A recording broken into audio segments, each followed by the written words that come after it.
In this video, I'm going to show you how you can create this type of skeletal meshes in Houdini and import them in Unreal Engine. I'm going to show you how to create a procedural system that will generate simple skeletal meshes and rig them automatically using Houdini. Unfortunately, it's a tutorial that you will need Houdini Indie or a paid version from it. But even if you don't have it, I think it's worth to check it out. In order to create a skeletal mesh for Unreal Engine, what we will need is to create the geometry in Houdini.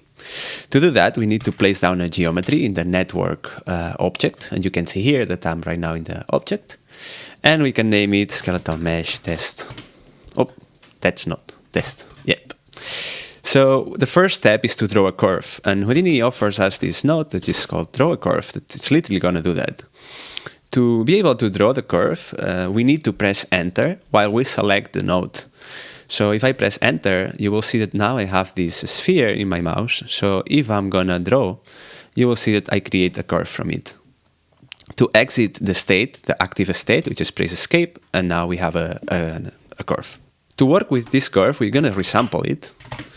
And here I'm going to drop down a resample. And what that's going to do is that it's going to resample the amount of points. So you see here that the draw curve has quite an even distribution of the points. And the resample node, what's going to do is to even that out with the segment length. That's why it becomes even distribution of points. And that will help us a bit with the creation of the asset. After that, we're going to drop down a sweep, which is basically going to create primitives along the curve.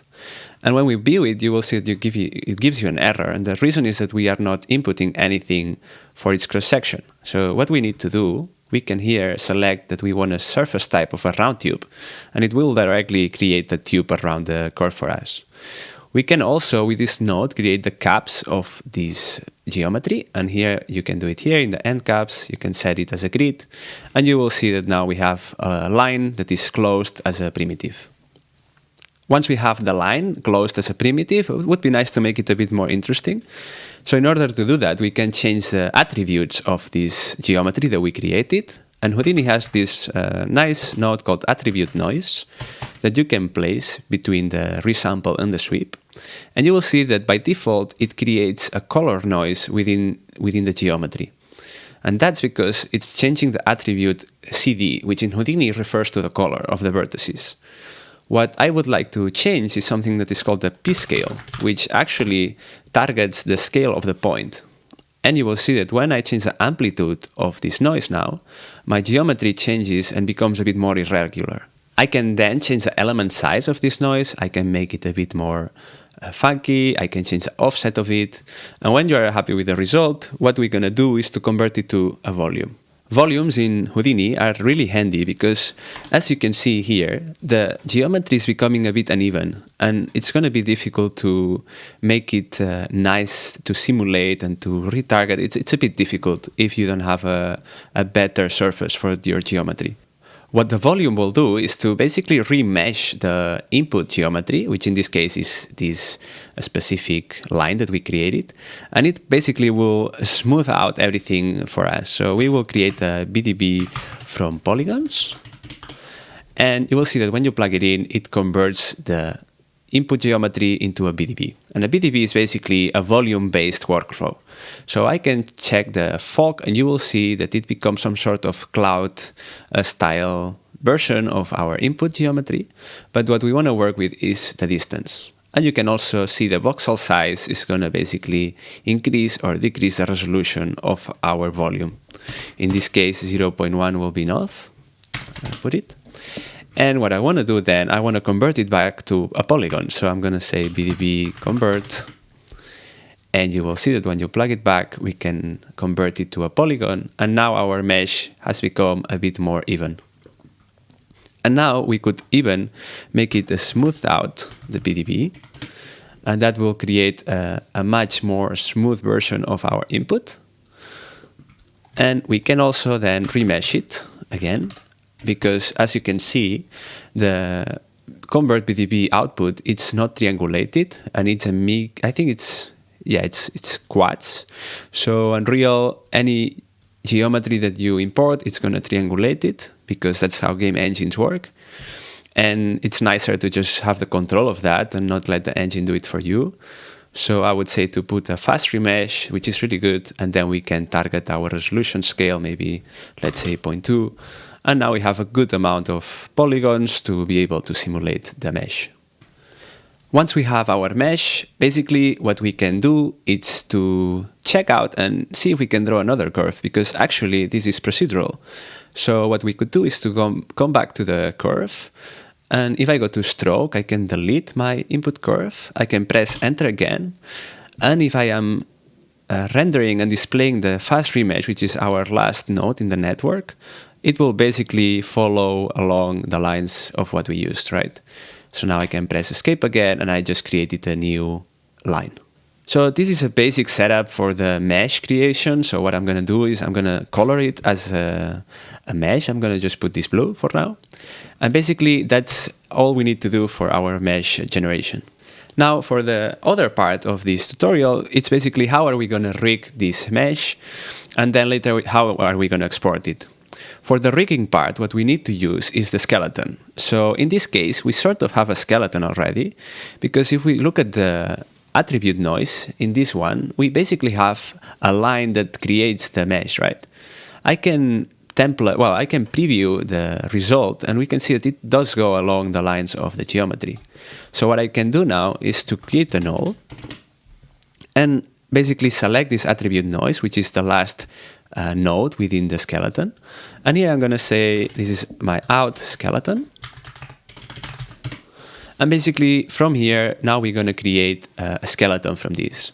And in the same way that we resampled the curve that we generated in the draw curve, we can resample it again. So we're going to resample the skeleton. And the reason for that is that think about the amount of points that this has right now. And in this tiny mesh, we have 34 points. And what these points are going to become are basically the bones of our skeletal mesh. So what we need to do is to maybe optimize the skeleton, because it's a lot of points for such a simple mesh, right? So what we can do is to resample. If I'm going to preview it, we can see it better. I'm going to resample it to a point where I can see that maybe it doesn't cross specific curves, but that it's good enough. For example, this I think is a good amount that has enough points to actually drive the geometry. And in this case, we went from 34 points to 11. Once we have this, what it's left to do is to actually, it's quite simple to rig it in Houdini. And what we need is something called a rig doctor. And what this is going to do is to initialize the transforms of these points and convert them as some sort of skeleton for us. That's why it's called rig doctor. It's really cool. So what you really need to do is to initialize the transforms for this skeleton. And we want to visualize the parent-to-child relationship from M.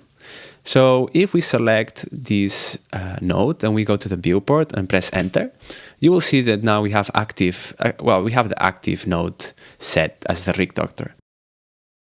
And I'm going to make this joint scale a bit bigger. And what you see now in screen is each bone and each relation to the next bone. What that means is that this is the initial bone, and it has a child, which is this one, and so on and so forth, right? So we can visualize the hierarchy of our bones. And we can also reorient the childs so that they follow the next in the chain. This is really all you need to really do for Houdini and to actually create the skeleton. We are actually done. And it's quite interesting because we can just change the size of this skeleton and it would directly affect to the skeleton size that we want, which is really dynamic and procedural. So now after this, I'm going to drop down a null, and this is going to be my rig. So I'm going to call this my null out as a rig, and I'm going to color this one as pink because skeletal meshes remind me of the pink of Unreal. And that's for the next step, which is basically how are we going to rig this skeleton to this mesh using Houdini. So to rig the actual mesh and actually skin it, there's a few nodes that we can use, and those are called, I'm going to use the bone capture lines. And this is a relatively simple node that's going to create attributes for us that contains captured bone data. And when we visualize it, it basically is going to create these points within our segments. And it's going to be useful for the next two nodes, which are going to be the TET embed and the biharmonic capture. And these two nodes are quite magical. What we need to do in the TED embed is to input it the geometry and basically the bone captures. And what that's going to do is it's going to create this geometry that contains inside geometry within itself. And that's going to be used to create the auto-rigging for our skeleton. And we can visualize that in a different way as well. If I'm going to clip this TED embed, you will see that if I do it in the y-axis, maybe, it's a bit better. You see that it basically creates and fills up our input geometry within itself and creates this triangulated mesh inside. And that's going to be used to auto-weight the geometry. So once we have this TED embed set up, we can delete the clip and we can connect the remesh to the bone capture by harmonic and the TED embed to it. And that's basically the main node that is going to UV auto-rig our mesh, basically. In order to visualize if this really worked, we can actually use a bone deform, which is not going to be part of this workflow, but it helps us in Houdini to visualize if it really worked. So what we need is to attach the geometry to the form. Then we need to use the rest points, which would be our output rig. And then we could use a rig pose, which is going to be a tool to rig specific bones and transform them. And then what we can do, if I select the rig pose, I can press enter. You see this viewer becomes active. And I can select the bones and I can rotate them. And you see that the line moves, but not the mesh. And the reason for that is that I have displayed the bone capture by harmonic. And I will need to display the bone deform. So now you can see that it does deform. And this is basically going to help us to visualize if the bone and the skeleton was rigged properly, right? So in order to follow a bit the color coding, I'm going to color this one pink. And this one I'm just going to leave orange because this is really not what we're going to use for Houdini. So I'm going to take this one out here, and all we need to do is a few more steps, which is going to be the exporting. So what we did so far, we did the mesh, we did the creation of the skinning, which is relatively simple. And what we need to do is to set up a raw character output. And as you can see, it has 3 specific inputs. These inputs are related to what we created. So let's just make it a bit more tidy. And I'm going to create nulls for that. So this is going to be our out, a skinned mesh. Then we need 2 more. And the next one is our out rig. So this is basically our base pose, the rest pose as it's called. So let's call this, what does it expecting? A capture pose. So this is capture pose. And then the third one is for animations, which we are not going to do today, but we could put it as well, an animation. And I'm just going to put this one here as well for now. So I'm going to connect these 3 here. And then I'm going to change a few things in the raw export. So to change here, what we need to do is to basically change the clip range because we are not exporting animations. We're just going to use the render this current frame. Then I'm going to change the name. If in Houdini here in this node you press a specific name, you could say you want to export it to SKM for maybe the skeletal meshes. And then I'm going to rename it and let's call it test number 1. And it's going to save it as a FBX. What in Unreal is going to be a bit tricky, and I did quite a bit of research on how to fix this, is basically the units. So how can we convert the units from Houdini to Unreal? In order to convert the units, there is a few hidden things that I discovered and helped me a lot to work with it. So I hope that you will learn a bit from it. So the first thing that you will need to do is to untick the convert units because we are going to do it ourselves. So we don't want the export to take control of the conversion, but we want to do it ourselves beforehand. So what we need to do, you will know that, well, not know, but you maybe know that Unreal has a different scale than Houdini. And in order to convert it, 1 unit from Houdini, it equals to 100 of Unreal. So basically, if we transform our objects by 100, it's going to scale up the size, and it's going to be properly scaled for Unreal. So I'm going to set it up a bit everywhere, and I'm just going to put it like this. And then if I'm going to export this, it should sort of work. So you see there's no errors. So let's check it out in Unreal now. Once we export the FBX, we can open Unreal, and right here you see the third-person template. I did not change anything, so it's the default third-person template. And what I'm going to do is to open the content drawer and dock it in the layout, and then I'm going to import the file that I created, which is called this test FBX, and I'm going to drop it here, and then we can check the settings. I don't think you need to change anything for now, because it's just such a simple mesh. We need the skeletal mesh stick, we want to import the mesh, and we don't have animations. And we made the transforms ourselves in Houdini, so it should be out of the box correct. You will see these errors, well, not errors, there are warnings. One is about the smoothing group. This is a Houdini issue related. It's not an issue, but Houdini just doesn't create the smoothing groups for FBX. So it will always prompt this when you import things from Houdini. And as well, there's just no UVs within the UVs, so it's also not warning you that there is no UVs. And then we have these three assets. This pink one is the skeletal mesh. The orange one is called the physical asset, and then we have the blue one, which is the skeleton. So I can open them, I can take a look at what it is. So here you have like this tiny, fast switching. You're switching basically between these three files that we saw. And in this one, in this case, this is a skeleton, and here we see all the points that we created from 0 to 7, because we have 7 points. And in the right one, which is the physics assets, basically this is where we can simulate the object. So if we now click on simulate, you will see that these capsules that are generated along the skeleton are being generated in the mesh, and that's why we create this simulation, because we add these capsules. We should almost be done, to be honest, but there is one issue that I discovered, and it's about scaling and transform, basically.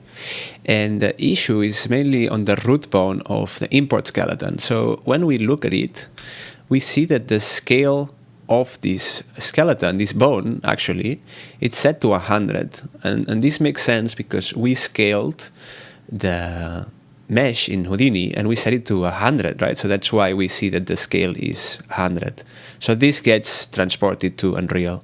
But this is an issue because this skeleton measure will affect physics calculations and physics sizes, basically.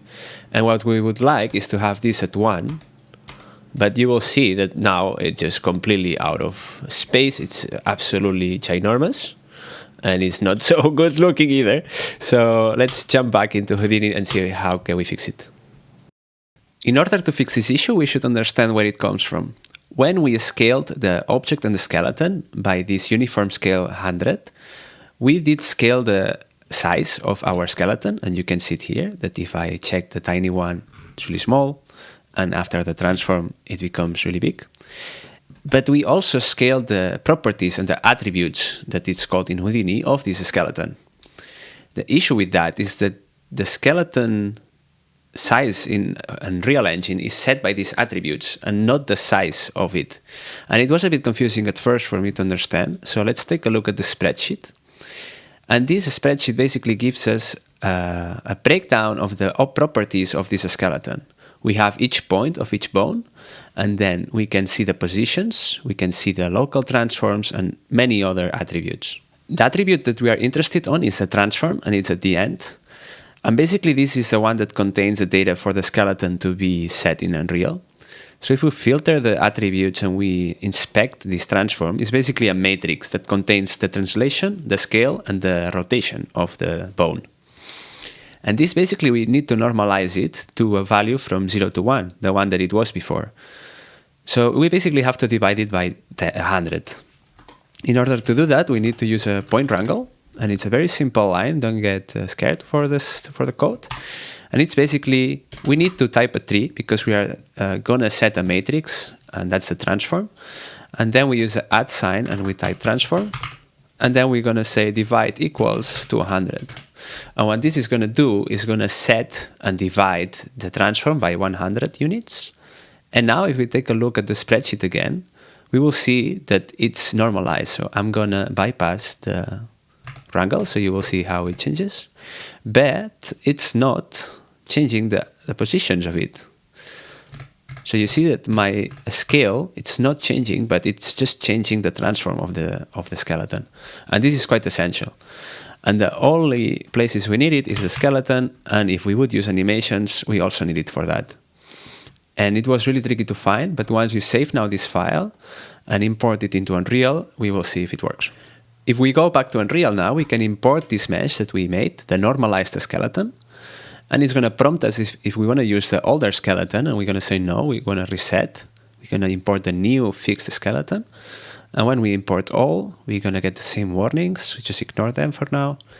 And if I open now the skeleton and I check the first point, you will see that it is fixed at the 1 scale, which is really important for physics simulations. If we then compare it to the other skeleton, we will see that the 0.0, it was a wrong scale, even though they are exactly the same size, which was why it was such a difficult thing to figure out, because it's just not visible at all. It's just this value in the skeleton size. And now if I'm going to show the two objects side by side in the Unreal Engine world, you will see that they are the same size, but the skeletons differ.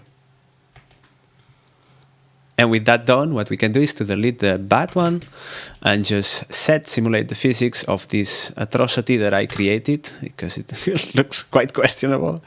And I'm going to set the simulate physics here. And once we play, you will see that if it plays, yes, so you see that it does simulate the physics of this atrocity blob thing. So there you go. Now we have a system that can create automated skeletons and rigs and objects from just a line that we draw. So why not to make it a bit further and see if we could add the material to make it look a bit less disgusting. So let's say this will be called shiny, and I'm going to make a really simple material in Unreal and add like a value of 1 to the base color, and maybe I'm going to add some roughness. Just call it R, why not? And some metallic. And we're going to create this here. We can apply, save it, and we're going to create a material instance. So to do that, just right click, create a new material, and we're going to apply this to our object. And then we can change a bit these properties of this material. Let's see, you can check as well how it looks. So we can create it a bit more rough, shiny. Now we have a material. And we could also try to make a new shape and see if it works to export it. So now we can go back into Houdini, and we have a system that would automatically do all this rigging for us. So we could just create a new shape and maybe save this beautiful thing. And what I'm going to do is to duplicate this one and delete the curve. I'm going to press enter. I'm just going to draw a S, why not? My name, beautiful S. And now if I go back here and I'm going to calculate the biharmonic rigging, then we can check if the deformation is correct with the same rig pose. I'm going to delete the points. I'm going to check if they move correctly. Yeah, they seem to do. And now I'm just going to go to the raw output and I'm going to say test S, why not? And save it to disk. Go back to Unreal and check if it worked. So I'm going to import it. I'm going to take out the skeleton, import it all. Same warnings, same things, but there you go. This is my S. Really big, to be honest, but I'll accept it. Put the new instance here. And I'm also going to simulate the physics, which is what makes it be able to fall. And why not copy it again? Rotate it, make it up or something. Why not play a bit with it? And see what happens. Oh Lord. Yes, so that's that. That's how you do it. Nice. You can download the files of this tutorial, both of Houdini and Unreal Engine. There is nothing extra, but if you want to download them and support the work I do, it will be appreciated. Thanks, and see you next time.